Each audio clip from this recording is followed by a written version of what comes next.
Bom, falando em time, vamos começar com uma praga, então, que se perder o time, ela entrar dentro do como, a coisa fica muito feia, né? Que é a broca. Hoje, como que vocês estão enxergando a infestação de broca, né?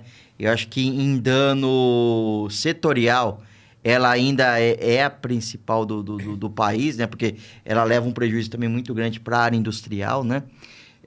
Como vocês estão enxergando como está o combate a ela? Qual que é o cenário de hoje? Pode começar, Rodrigo. Bom, Marino, vamos lá. A broca, na verdade, é a praga de cana que a gente conhece há mais tempo. É a praga que ela está mais difundida no setor, ou seja, onde tem cana tem broca. Mas a broca é uma praga que a gente tem uma historinha bacana para contar. Olhando lá atrás, as infestações que a gente tinha e olhando hoje, eu tive curiosidade montando um trabalho que a gente está construindo, eu tive curiosidade de pegar os números históricos dos últimos 10 anos e a gente vê que no Centro-Sul esses números caíram pela metade. Olha que beleza. A gente acabou achando o fio da meada com relação ao controle de broca. E isso aconteceu por conta de diversos fatores. Metade de levantamento populacional. Eu estou falando Hectares... de intensidade de infestação, que é infestação. a moeda que a gente usa para poder quantificar a broca na área agrícola. Então, a intensidade de infestação média do Centro-Sul hoje, ela é aproximadamente a metade do que ela era há 10 anos atrás. Ai, que beleza. Mas isso tem, obviamente, a hora que a gente começa a puxar o que nos ajudou a fazer esse movimento, a gente vê diversos fatores. Acho que um primeiro fator tem a ver com o monitoramento da praga.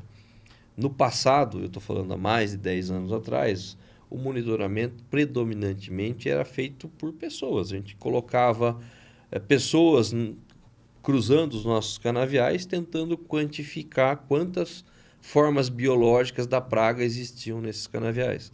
Então, você imagina alguém num canavial aí, de porte já mais elevado, uma temperatura de 40 graus, que é o que a gente viveu recentemente, essa pessoa tinha que procurar um inseto ali de 2, 3 milímetros. Que ela é pequenininha. Isso. Então, mas era assim que a gente fazia, para poder quantificar e eventualmente tomar a decisão de fazer uma aplicação.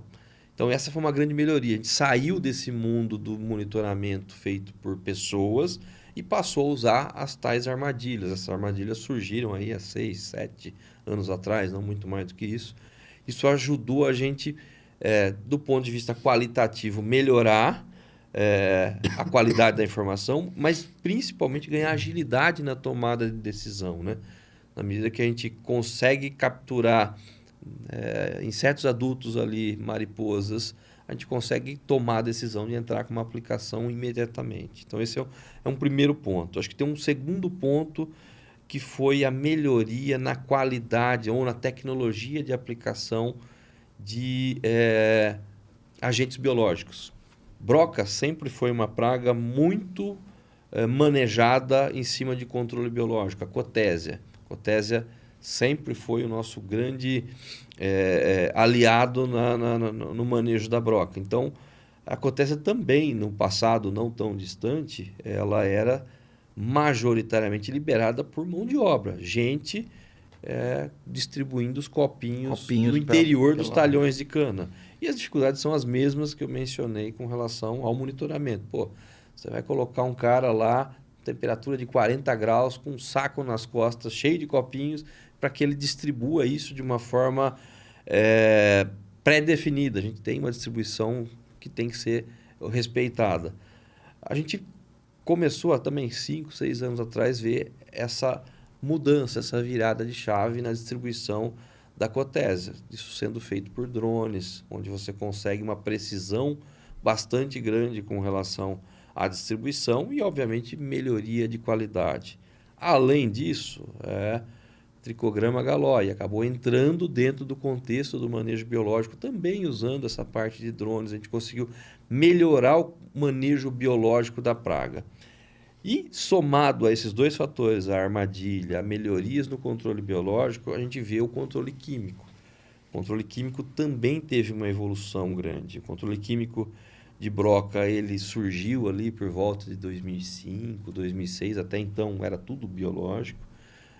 Começamos usando os produtos chamados fisiológicos, que são produtos importantes, que foram um grande salto já para o que a gente fazia, mas são produtos que normalmente têm residuais mais curtos.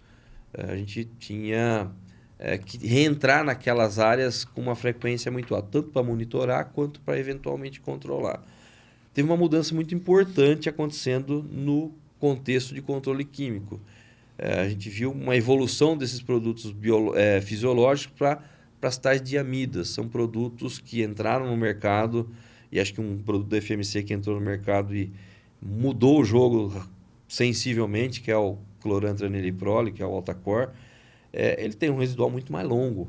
E isso, obviamente, fez com que a gente tivesse fôlego operacional para poder controlar um volume maior de áreas no timing muito mais adequado. Então, 3 mudanças que fizeram com que os números históricos da broca fossem reduzidos com o passar dos anos, e hoje a gente está num patamar muito melhor do que a gente estava há 10 anos atrás. Só uma dúvida, nos fisiológicos que você falou, como que era o manejo deles de entrada, de aplicação? Bom ponto. Os fisiológicos, eles ainda demandam da entrada de gente no campo, na lavoura, para poder quantificar em que instar que está a tal da broquinha lá na folha.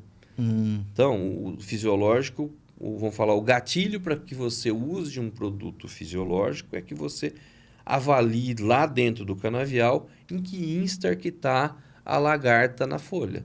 Dependendo do instar ou da quantidade de lagartinhas que a gente encontra na folha, a gente starta uma aplicação de fisiológico. Então, ele ainda tem essa questão de você monitorar para poder entender se aquele canavial, ou se a broca que está naquele canavial, está apta para receber uma aplicação de um produto fisiológico. Ou seja, uma janela aí muito mais apertada. Mais apertada. Obviamente que esses produtos ainda são usados dentro de um contexto de manejo, né?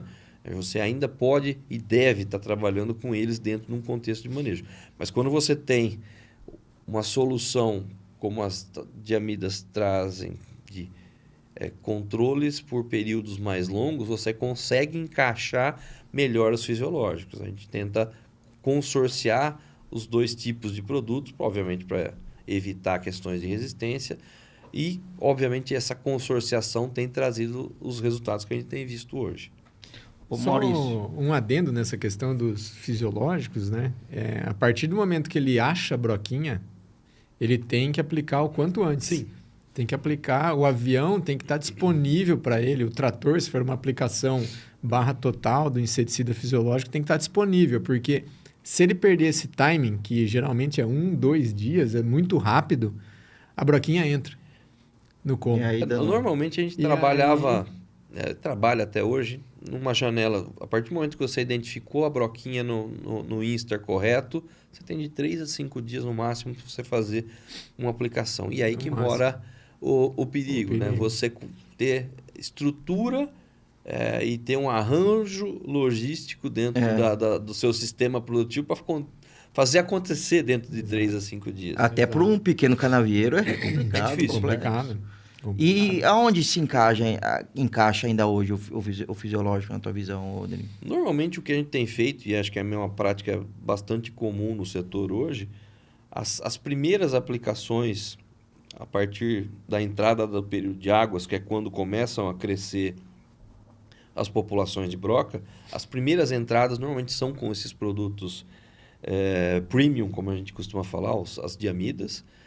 E os fisiológicos, eles são colocados dentro do manejo de uma segunda ou de uma terceira aplicação, quando você já baixou a população e quando você, em tese, tem um pouco mais de fôlego para poder trabalhar. É mais ou menos nesse contexto que a gente consorcia os 2 tipos de produtos. Então, lá nas águas, lá na frente. Lá nas águas. Normalmente são usados nas águas, depois da virada do ano. mas normalmente após a aplicação de uma diamida.